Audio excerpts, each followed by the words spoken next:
listening pleasure. The Blazing Defender Report with your host, Travis Jones.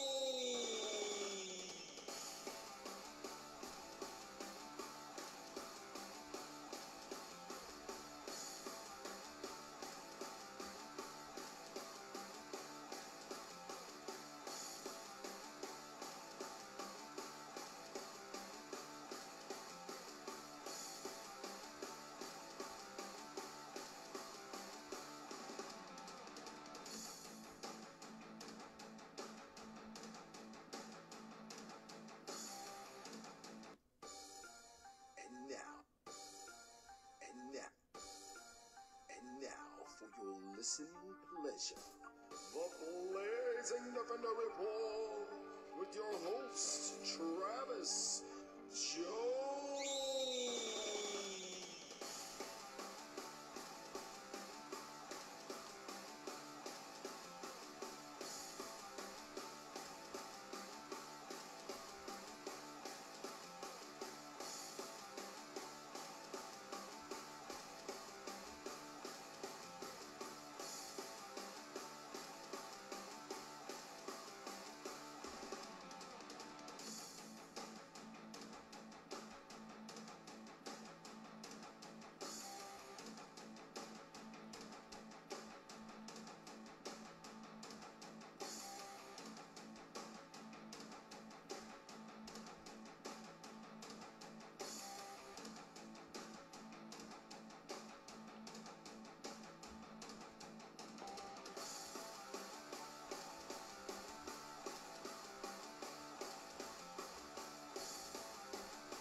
And now for your listening pleasure, the Blazing Defender Report with your host, Travis Jones.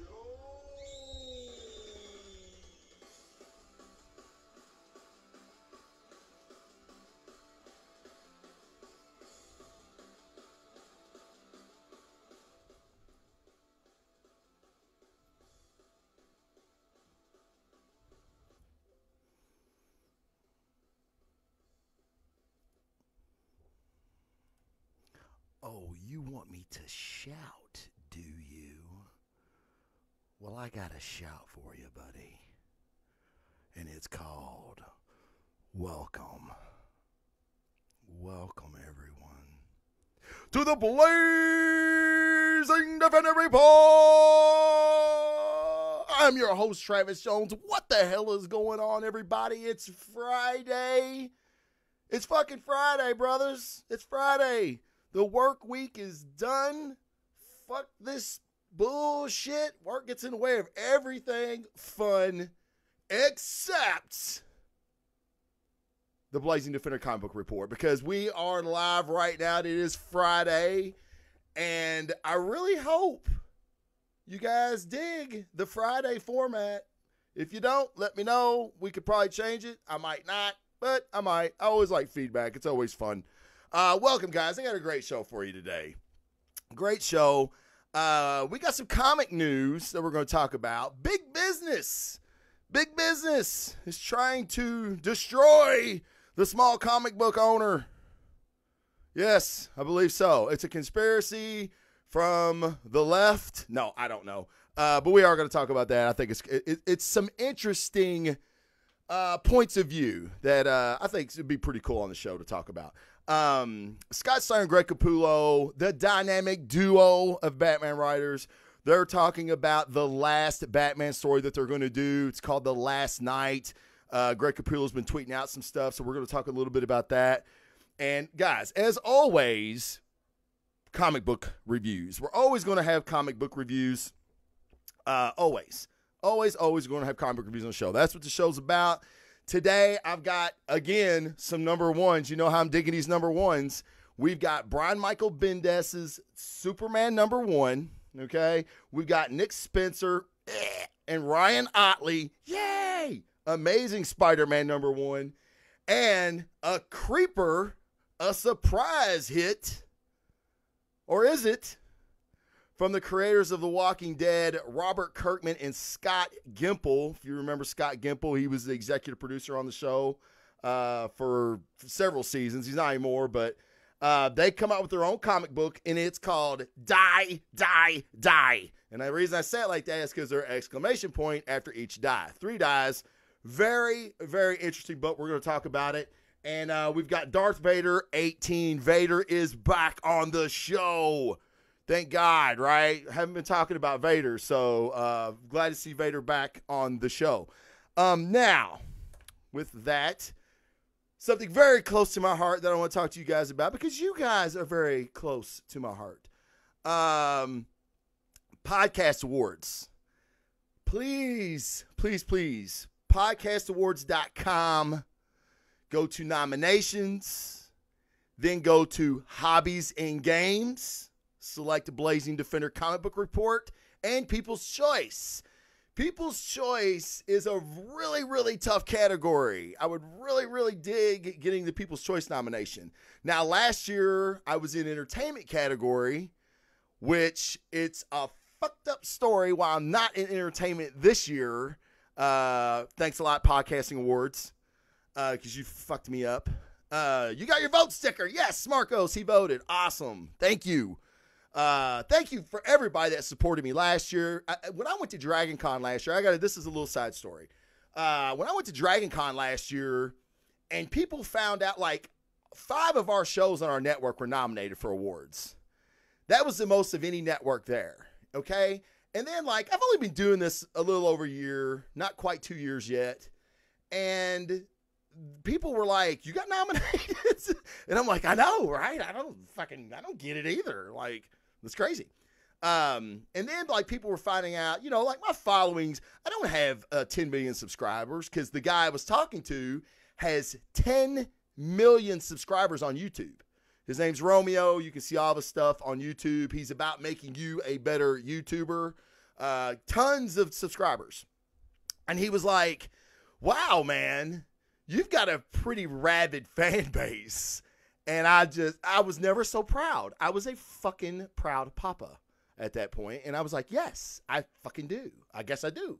So again, thank you guys. And another caveat, I was talking to some other podcasters that aren't even putting themselves in this year to be nominated. And I thought that was a little strange. And I'm like, why, guys? And they're like, well, we get our hopes up every year and we never win. So we get real upset. And I'm like, let me explain how it works. You guys nominate the people for the award. Okay. A committee of, I don't know who the fuck they are. Don't care either. I don't care if you're listening. I really don't. Because I'm going to tell you why. They're the ones that give the awards. And, you know, they say they do it on audio quality and all that stuff. So if I get an award, it's Mike Woodard's award, because he's my producer. He's the one that cleans up all my tracks. He's the one that sends it to iTunes. He's the one that inputs my music and all that. He gets the award, not me. Okay, if it's for like technical shit. You guys are nominating me. That is the biggest win for me, is you guys nominating me. Like, if I get nominated, it's because you guys wanted me nominated. That's my win. That's my trophy. I give 2 shits about taking home an award. Now, and a side note, if I was to win, that motherfucker would hang up back here somewhere. I will hang it up. I don't give a shit if I hang it from the ceiling and it dangles right here, because I will be proud of that. But you guys that is the biggest win to me, is you guys nominate me. So please go to podcastawards.com, hobbies and games, People's Choice category, nominate Blazing Defender comic book report. Thank you so much. Really, really quick, because I get a lot of support from these guys, and I have to give a huge shout out. Collector Zone. Guys, please check out Collector Zone Cantina. It's a fantastic place for collectors to go, whether you're Funko, Mezco, maybe Sideshow soon. I don't know. I'm just keeping my fingers crossed. I don't know. But that would be really cool for you to go and check that out, get discounts, and just get some one-on-one exposure with the people that run the business. It's very, very cool. And Marcos, that's in the chat right now, CEO of Collector's Zone. He is a listener. He is a fan. I really, really appreciate it. I'm a fan of Collector's Zone, so please check that out. The Zone Comic Shop. If you live in the Louisville area, I don't know why you're not going to the Zone. The Zone is fucking cool, dude. The Zone is a great place to get your comic books at. If they don't have it, they'll get it. I was in there the other day talking to Dan, the owner, and he had this huge tower of toys and action figures and statues and Funko and just all kinds of shit that he's ordered for people that he's just waiting for them to pick up. So, yeah, really, really cool, right? So, yeah, check that out. The Zone Comic Shop. It's a great place to go and get all your comic shit. 2 Facebook pages I want you to check out for me, please. Comic Jacked. If you guys ever wanted to know who would win a fight between Galactus and Squirrel Girl, this is the place to do it. These guys take their battles very, very seriously. They have scenarios. They do all kinds of stuff. And like you get to pick a villain or a hero, and you get to see why he would whip so-and-so's ass. Very, very cool stuff. I dig it. I'll get on there sometimes and be like, oh, man, that's a great point. Never thought about that. So really cool. And another one is a new one, a Nerd Like Me Facebook page. Really, really cool stuff, guys. Check that out. And, of course, the great superhero debate, the king of all Facebook pages. This, Frederick Debo, I don't know how he does it, but he posts, it's like every 5 minutes. And it's gaming. It's anything pop culture related. I get a lot of my information there, man. So, I mean, I'm like, holy shit, I didn't know that. I'm going to steal it and put it on the Blazing Defender page. Yeah, I do that all the time. It's a great page. You guys should check it out. All right, enough of that. Thank you again for all the support you guys give me. I love you very, very much. Okay, comic news. All right. This is what I was talking about big business destroy, because someone had in the chat had mentioned GameStop. I don't know what GameStop's doing. I don't really go to GameStop a lot. When I get a coupon or something, I think I am like a Power Rewards member or some shit. I don't know. They're always like, hey man, your subscription's running out. Do you want to renew it? And I'm like, sure, man, I'll renew it. I don't even know why I do that. I'm just stupid. But yeah, it's not GameStop. It's actually Walmart. Ooh, and I have a what's called for this. So, yeah, here we go. The first of a transition. Okay. This is the cover of the 100-page giant that is exclusively at Walmart. Okay. Walmart is doing exclusive DC Comics. Now, there are some reprints in these stories, but this is the big thing. The big thing is there are going to be original stories. Like there's going to be an original Brian Michael Bendis Batman story and an original Superman Tom King story. So these are really, really exclusive stories that aren't going to your local comic book shop. Okay, now I know you're like, so big deal. Comic book shops have thousands of comics, and Walmart's only got these. Okay, bear with me on this because I see both sides. Okay, local comic shops are going to lose money to this. All right, these are $4.99. That's $4.99 that would be going to a local comic shop. Now, Walmart is a huge, huge distributor of everything, right?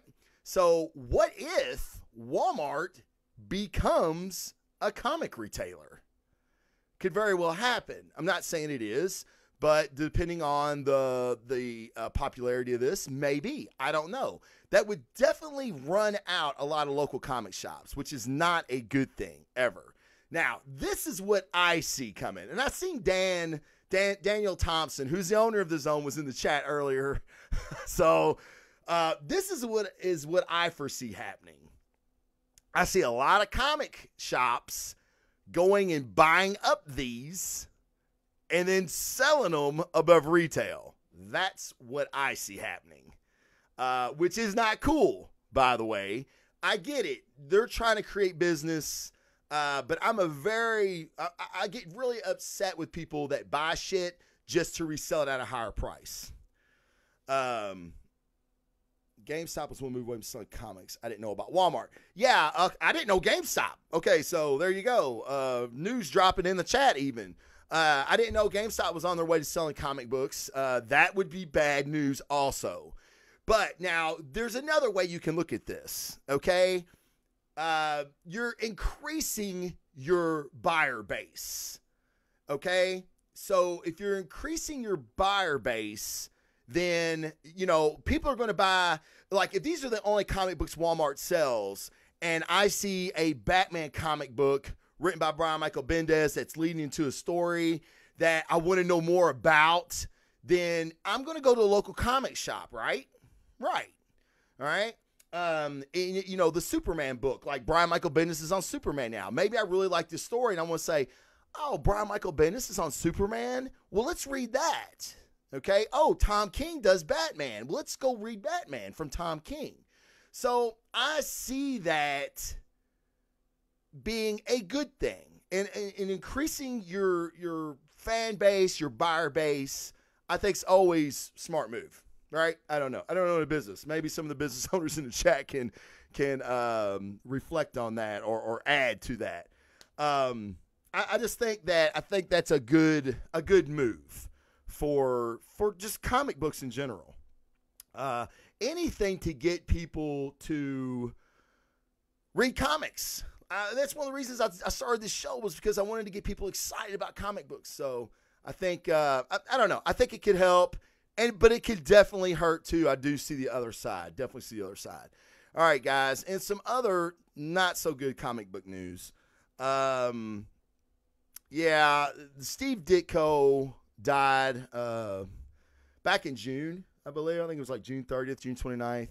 I didn't do a thing on it, and I was really upset with myself because I honestly just forgot when I was making the show notes. I forgot. Steve Ditko was a legend in the comic book industry. He was a very, very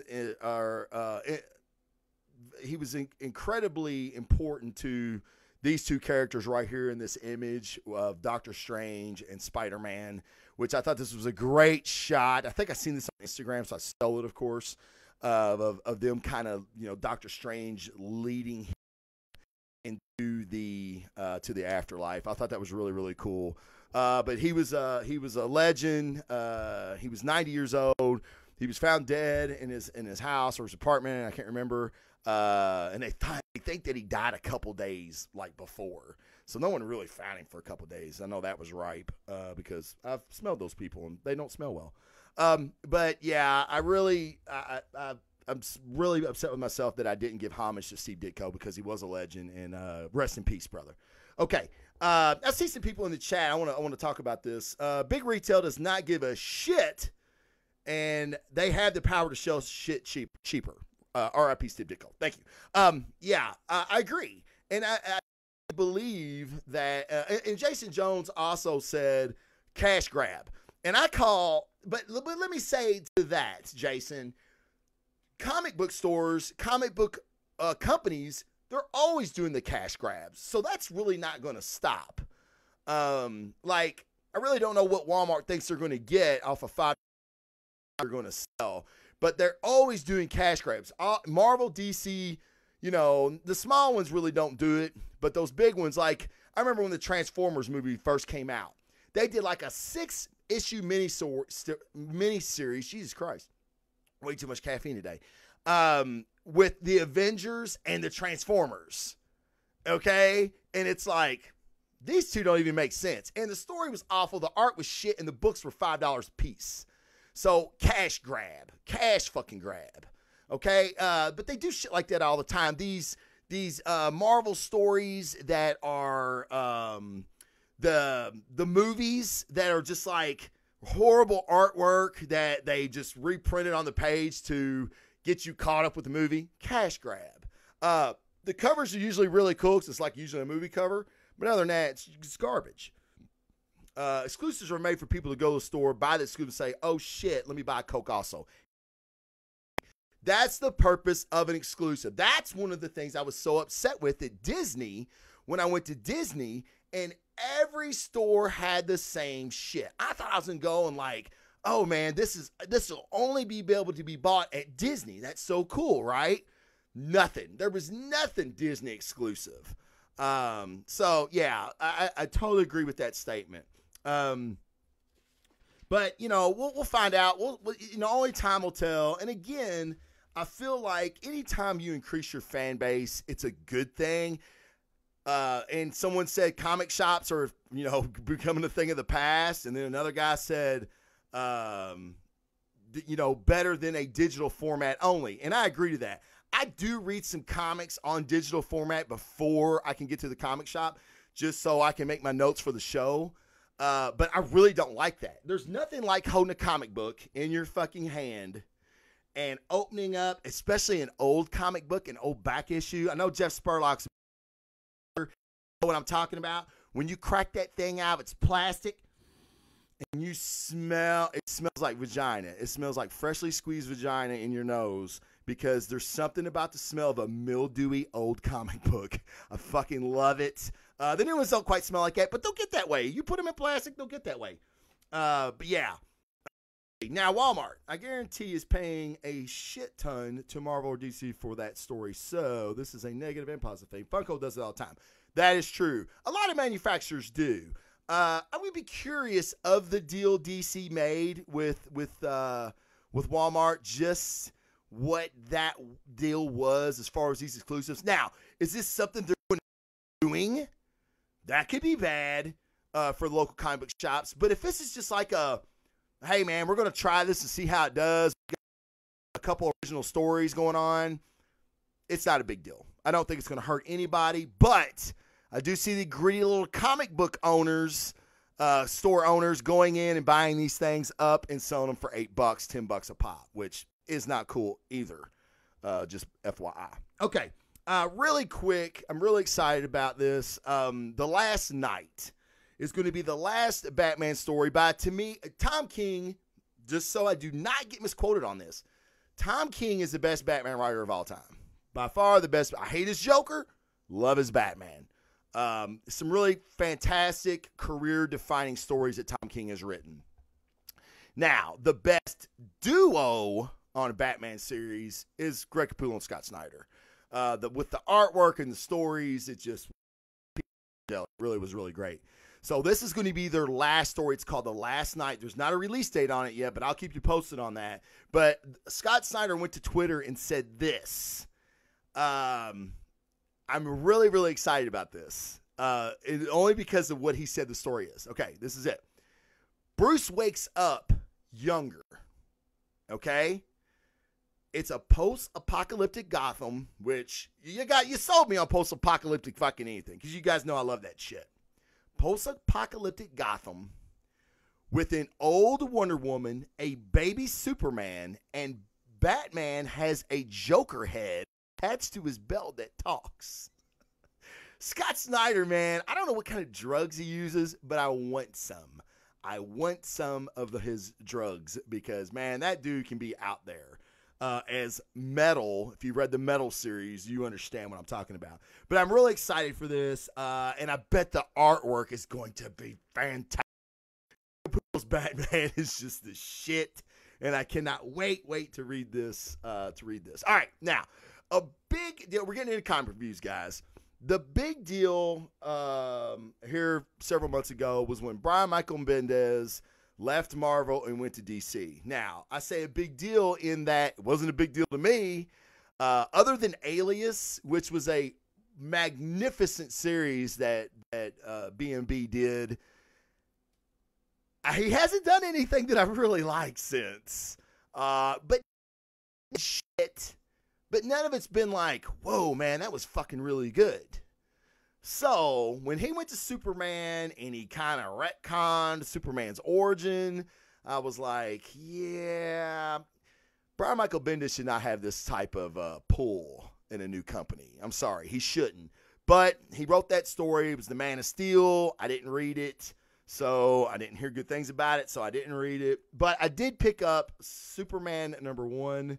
And what am I doing? Get your images up, dumbass. Superman 1 cover. Here it is. All right, now oh no, Yeah, here it is. Hold on. Let me get rid of Dicko here. Sorry, Dicko. Rest in peace, brother. All right. This is what I'm very excited about is Ivan Rice.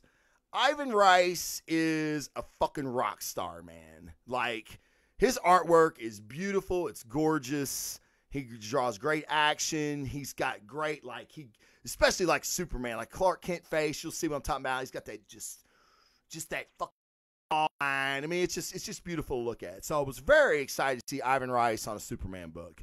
And plus, I'll show you some other pages here too.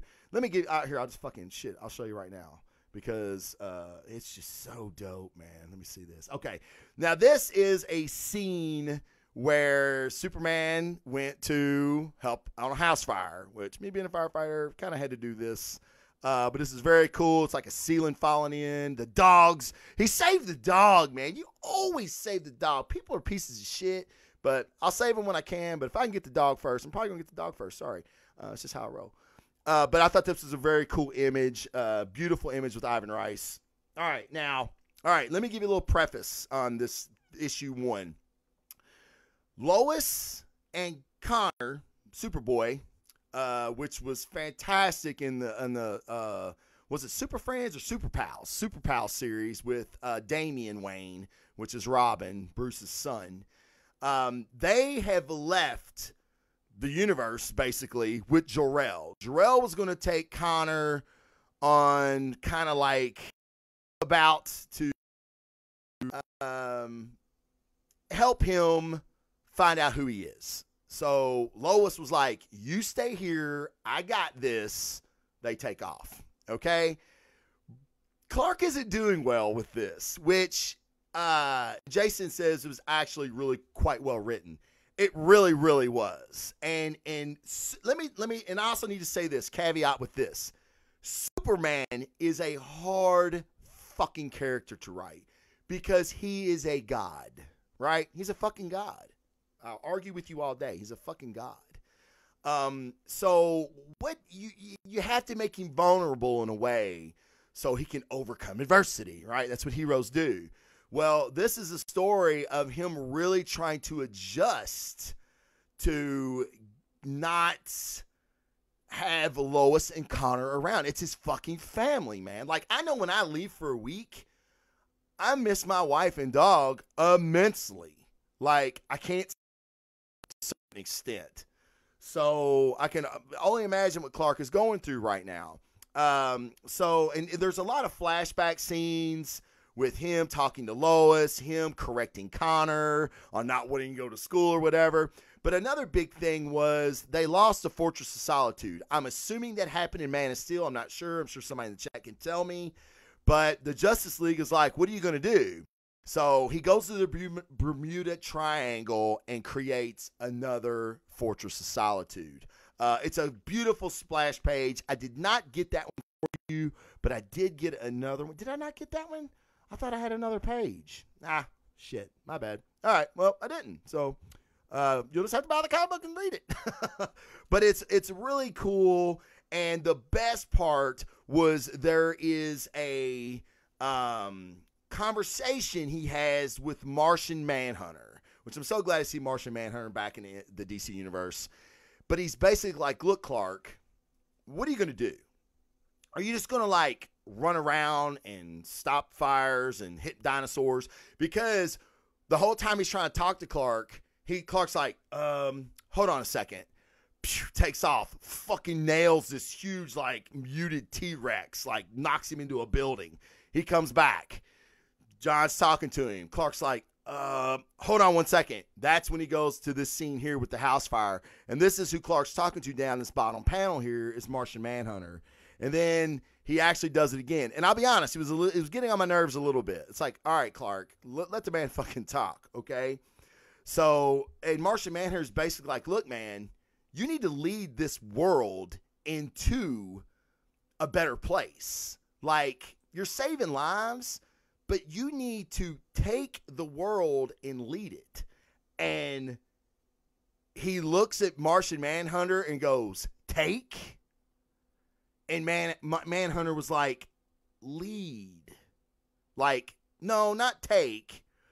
And basically Clark's like, yeah, I'm done with you now. Like, I'm done with you. I don't know what you're talking about. I'm done with you. But it is on Clark's mind on what he should do with the world and what he's doing as far as making the world a better place. So really, really thought-provoking and pretty good by Bendis, actually. And then Clark comes back from his talk and realizes that the Earth has been thrown into the Phantom Zone with all of his enemies. And the one that was in the Man of Steel, I can't remember his name, the dude that destroyed Krypton. So all that's coming full circle. Pretty good issue, man. Pretty good issue. I'm giving Superman a 7.5. I'm actually going to put it in my pull list because I want to see more. And I like Superman. I've always liked him. If I had to choose a Boy Scout, it's going to be Cap. Of course, he is the Boy Scout. But Superman, I've always really liked him. Jason Jones says, it was so amazing. I hate Bendis when he takes the joke too far. Yeah, I agree. It's almost like an episode of The Family Guy. You know, it's like, oh my God, dude, it's like, this isn't funny anymore. Like, stop doing that. So it was just one catastrophe too many for me during that conversation. But everything else was great. Ivan Rice, his art is beautiful. Yeah, you guys need to check this out. It's really, really, really good. So good for you, Bendis. Maybe we're getting some Alias shit. That would be great. Like, Alias was fantastic. Really hoping he does the same thing for Superman. All right, the next book that I was so excited for, man. I am not a Spider-Man guy. You guys know this. You guys that listen to the show, you know I'm not a Spider-Man guy. I like him. I think he's very cool. He's just not someone that I gravitated to when I started reading comic books. But Ryan Ottley's art, the artist from the Invincible series, I fucking love him. His art is fantastic. Now, Nick Spencer, if you've ever read The Fix by Nick Spencer, it's kind of like a buddy cop movie comic book. Really, really good. Really, really funny. It's like when Nick Spencer finds his groove, he can be really good. But now, let's not forget, Nick Spencer gave us Hydra Cap. So, fuck Nick Spencer. He sucks. And that was god-awful. And I think for the next 10 years, every story, Ta-Nehisi Coates is doing it now. It's like they're going to be dealing with the fallout from Hydra Cap. And that sucks. But it has to be done to get Cap back to where he is. So, long story short, I hate Nick Spencer. But, again, I give props when props is due. All right. Nick Spencer actually wasn't the guy that I didn't like here. Now, I know I'm really going to catch some shit over this from not just you guys, but several people. But Ryan Ottley, like, I love Ryan Ottley, but I love Ryan Ottley when he's being violent and when they're fucking ripping fucking dudes' heads off and he's punching through their fucking backs and grabbing hearts, and you get the picture, right? I'm about to show you a splash page that Ryan Ottley did right here. This is amazing, and this isn't Spider-Man centric, of course, but it is the Avengers centric. So we have the Avengers. They're fighting these aliens, these bug type creatures. You know, Spider-Man goes to help. It's not really Spider-Man's day. And I'm going to show you this. That's a beautiful shot. Okay. And now here's the next one. Now this is Spider-Man finally figuring out where these bugs are coming from.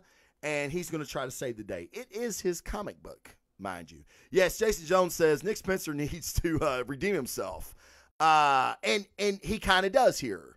I think this is a good story. There's a lot going on, but this is a really big comic book.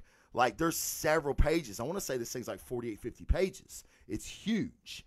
But Spider-Man, again, we all know Peter Parker. He gets shit on. He gets shit on, and then someone's going to take a big shit on him. So that's what happens here. So he's been accused of plagiarizing his work. infected with Otto Octavius's consciousness. He can't really tell people because he's Spider-Man.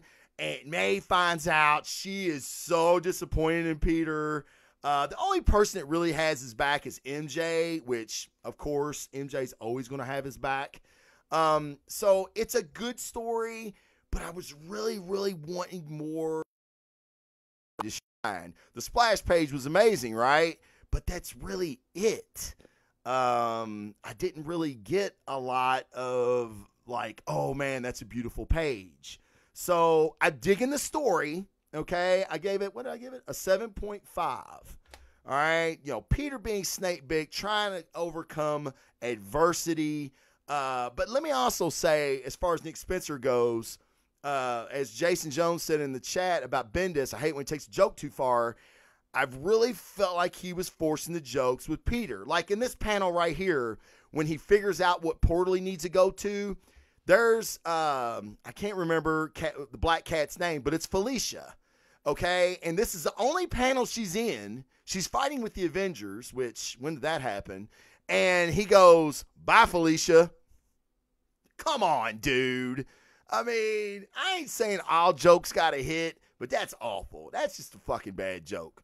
You know, and Peter's corny, and I get it, but he really, that was just one instance. Then it just happened to be the image that I chose, but I'm just really not crazy about the humor right now, but I'm digging the story. The new villain, there is no new villain right now in the Spider-Man book. The new villain, well, I don't want to spoil it, but it was an old villain of Peter's that was causing these alien bugs to attack. So that was kind of fortuitous that it just happened to be one of Peter's rogues, or Spider-Man's rogues, rather. And there really was no new villain. So now there is a second story from the main story that kind of has more villains, more rogues in it that I'm sure are going to come to play. So yeah, he actually said it worked in the script. What worked in the script? The the bye Alicia joke? I don't know. Yeah, Nick Spencer, it's not bad. It's not bad. I'm with it. I will put this in my polls as well because of Ryan Otley. And hey, I hope Nick Spencer gets redemption. I really want him to get redemption because I don't want to hate Nick Spencer. I just don't. I don't want to hate him. All right, guys. Next book. What'd I give it? Oh, 7.5. Yeah, 7.5. Yeah, it's going in my pools, so it wins. It wins the pool lottery. All right. The next book is from Robert Kirkman, Kentucky boy, mind you, creator of the Walking Dead comic book and creator of the Walking Dead series, with Scott N. Gimple, who was the executive producer on The Walking Dead. Maybe some of the best seasons of The Walking Dead were Scott N. Gimple. I was really sad to see him leave that show. But this is their joint adventure. Don't know how. If you like government conspiracies, and as you can see, it's going to be fucking bloody. It's going to be nasty. It's going to be bloody. And on this cover here, the screenshot that I pulled off the internet, that's not what the cover actually looks at. Like, the dude on the left says, I'm not a fan of violence. And the dude on the right says, a fan made out of violence sounds awesome. Yes, and there is a lot of violence in this, which, of course, gets me excited. But here I'm going to show you. This is the first page. This is one of our heroes, the Asian-looking gentleman that's kicking everybody's ass. As you can see, they're chasing him. He's fucking them up. They are government operatives also. Basically, here's the storyline, guys. There are elements in the government that really want to do the right thing, but they're constantly at war with other elements of the government that don't want to do the right thing. Like, they're all about money and power, and you've got a certain group that really want to preserve the American way, justice, freedom, fucking equality, all that shit. So our Asian guy here is working with a senator that is a good guy. Now, the people that are trying to attack him are elements of another rogue government elements, splinter fraction, whatever you want to call it, that do not want that. So they're trying to take him out, And am I spoiling this? I may be spoiling this slightly. Let me see here. Yeah. All right. Now, as you see, let's say, no, we're going to do page, that was page 1. All right. Yeah, this is page 3. All right. The motherfucker gets his nose cut off. All right. Like, he seriously gets his nose cut off. Like, he is one of the heroes of our story, and he gets his fucking nose cut off. He slices it right off his face, and then they send it to the senator that he worked for. So this book is fun, and as you can see, it's violent. The art is pretty good. They do a lot of shit that you don't expect, and the end, like, you would think, you know what? Well, this isn't anything different. This isn't anything special, right? I've seen all this before. You haven't. The last 2 pages, you're like, oh, shit, I get it. So, pretty smart, and it's exactly the kind of thing I expect from Kirkman and Gimple together.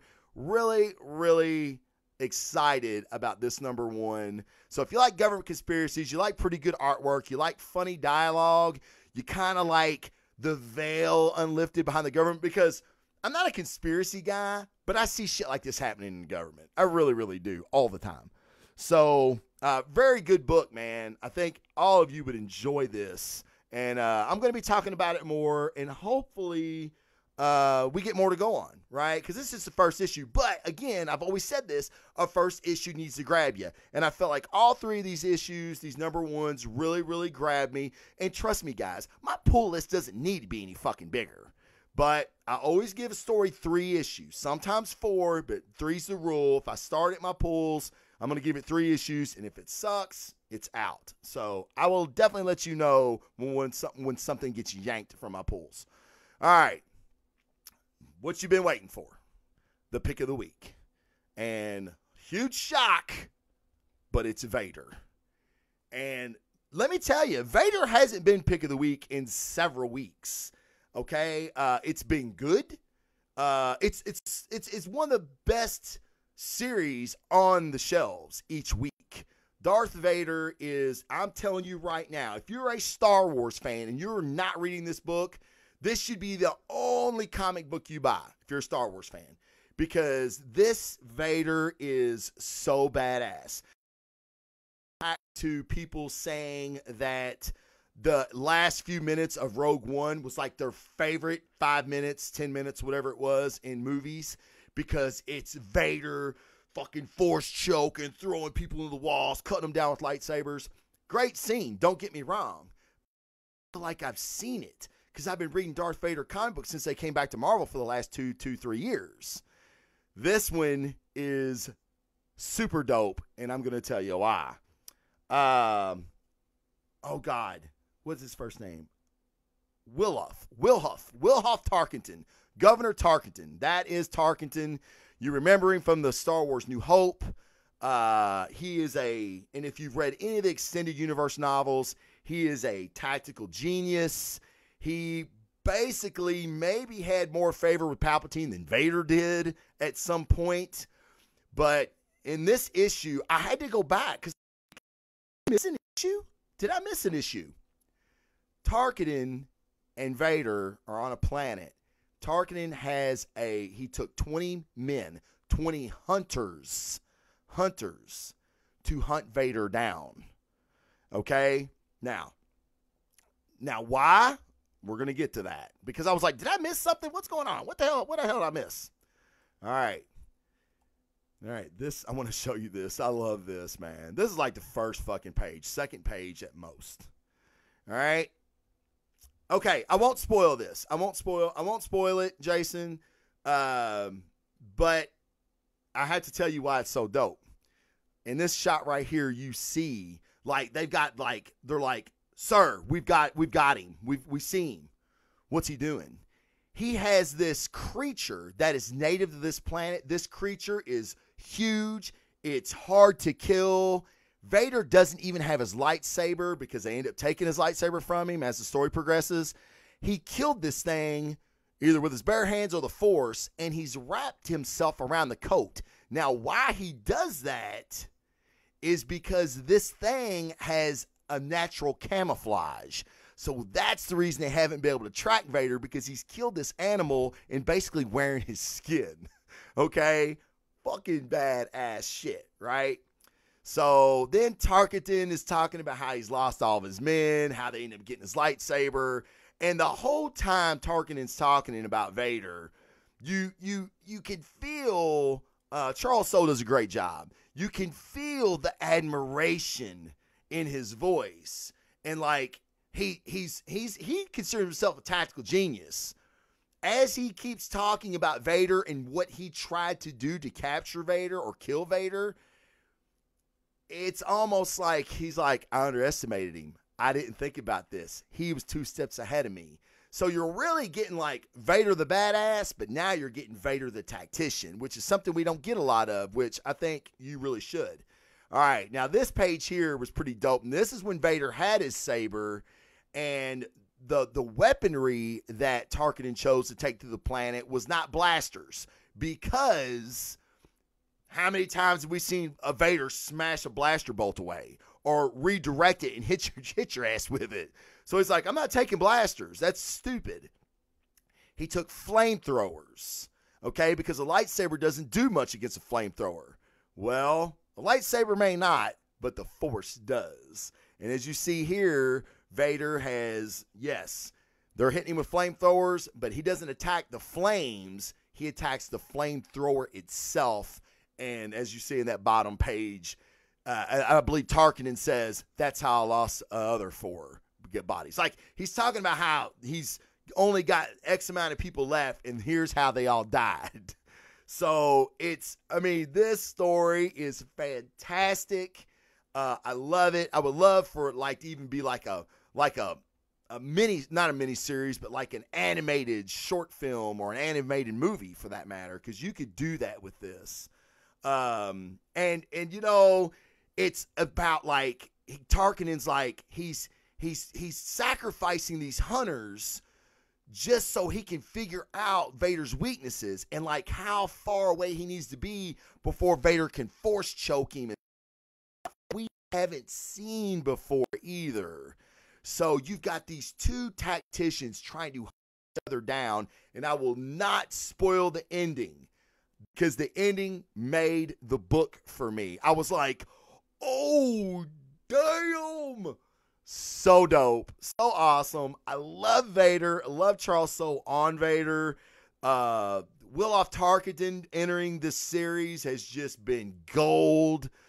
The whole series is gold. It's definitely going to be, it's going to be real top pick. It's definitely going to be in my top 5 for 2018. So, I mean, if you're a Star Wars fan, you got to be reading this book, man. Fucking buy it online. I don't give a shit if you buy it. I just want you to read it because it's so, so good. And even when you think you know who wins, you don't, and then you don't. Sense of all. A lot of twists and turns. A fucking joy to read Darth Vader 18. What do you give it, Blazing Defender? Well, I give it a 9.5. Single issues I fucking love, and they're hard to do. They're hard to get that high of a score because you've only got so many pages to tell a story, and it told a great story. We've seen things we never seen before, and it's just Vader being badass, and that's all I really care about, right? Is Vader being dope. So guys, please check that out. Now, really quick before I go, I've got some diamonds in the rough. Not really diamonds in the rough, a diamond in the rough. And I want to give a shout out to Jason Jones because Jason Jones actually led me to this, and I read it yesterday. I read like 3 issues. I think there's 4 out, and it's called The Deadly Hand. Cold War shit. I love spy, special forces, Cold War shit. And it was fantastic. The Deadly Hand. I'm loving it. I love the story. The next issue that comes out, the newest issue that comes out, I will definitely be doing a review on it because I want you guys to read this. It's really, really, really, really good. And like I said, I love Cold War stuff, and I love special forces stuff. So it's right up my fucking alley. Really, really like it. So, guys, check that out. The Deadly Hand. I'll be doing a review on it. Podcasting Awards. Please go to podcastawards.com. vote for the Blazing Defender Comic Book Report in Hobbies and Games and People's Choice. I really appreciate your support, guys, on this. And I want to thank you. I want to thank you for hanging out. I want to thank you for hanging out with me on a Friday. I know some of you guys are going to Frankfurt Comic Con tomorrow. I might be there. I might. I don't know. I'm not free as of right now, but I'm really trying to work it out. So, yeah, I'm really wanting to go. It's the first year for the Frankfurt Comic Con, so I'm really curious to see how it's ran and everything. So hopefully I'll go, and maybe I'll do something live from there. Guys, next week, on Thursday of next week, I'm doing a live interview with Brian Rodman, the artist and creator of Memoirs of an Angel. The Kickstarter just started. If you want to go check that out, Memoirs of an Angel. Oh, yeah, okay. Why are you in comedy? Jesus Christ, they fucked us all around this year, didn't they? Because you were in gaming. Okay, Dennis, the reason I didn't is because I thought you guys were in gaming, and I didn't want to say, hey, vote for Botched, and be like, oh, shit, well, you can't vote for me if you vote for Botched, because I thought you guys were in gaming. Yes. Then let me shout out, please. Dennis Robinson, guys, is one of the fantastic hosts on Botched, a D&D podcast. They're also up for nomination as well. Podcastawards.com. Go to comedy category and vote for Botched, the D&D podcast. And if you've not listened to it, you should. But Pokemon Go did not. They did not get in, though, right, Dennis? Because they didn't want to not lose or something. So, yeah, because I think we're the only two from the network. We are in gaming, but that was weird because we didn't sign up for that one, but they just put us in that one too. Well, fucking how weird. All right, well, yeah. All right, we'll talk about that. You and I will talk about that separately because that's crazy. But, yeah, go to comedy, vote for my boys at Botched, please, and vote for me in Gaming and Hobbies and People's Choice. I really want that People's Choice, man. That would be really, really cool. So thank you again, guys, for all the support. I really, again, I've always appreciated it. Please check out those Facebook pages. I see where Frederick D. Boy. Oh, it's a little late, brother. Man, you're coming in at the end, but better late than never. Guys, check out the Great Superhero Debates. It's a fantastic pop culture page. You're going to love it. And guys, please, what, Jason? I don't play D&D either, and I've never played, and I've always wanted to play. Me and Dennis are buddies, and I still have never played. So what the fuck does that tell you? That's some sad shit. You want to talk about sad shit? I know dudes that have a great D&D podcast, and I've never fucking played. That hurts, brother. You cut me, Shrek. You cut me deep. Yeah, but I've never played either. That's true. You all do. Yes, Jason, we do need love. Yeah, we need love. We're in some tough categories, man. So again, need your support. Always appreciate it, guys. Thank you so much. Enjoy your weekend. Maybe I'll see some of you guys. That's what I'm getting ready to go do is feed my face, D-Ball. I got you, brother. I hear you. We big dudes, man. We got to eat, brother. Yeah, so I hope to see some of you guys tomorrow at Frankfurt Comic Con if I get to go. If not, please tune in Thursday for my interview with Brian Rodman. We're going to be live at a bar. That's wait. But yeah, it's going to be a lot of fun, guys. Yeah, Dennis. Yeah, let me know for the superhero episode. Y'all having a superhero episode? Motherfucker, I better be in. You need to let me know so I can clear my calendar for you. I know you record on Tuesdays, so just let me know. But again, guys, have a great weekend. And remember, just treat people like you would want to be treated. Hold a door open for an elderly person or a lady. Just be nice, man. Just be nice. And if a guy cuts you off in traffic, try not to fucking want to rip his fucking like I do. That's something hard for me, but I'm trying to get better. But if we all try a little bit, it's going to go a long way. The world's crazy right now, man. So everybody be careful. Have a safe and happy and fun weekend. And tune into the Blazing Defender Comic Book Report on Facebook for more. Instagram, Twitter, all that. Guys, if you ever have a question you want me to answer on the air and I'll give you a shout out, please do that. Send me that. And I I'll see you guys later. I'll drink a beer for all of you today. Okay, guys. Thanks a lot. Thanks for tuning in.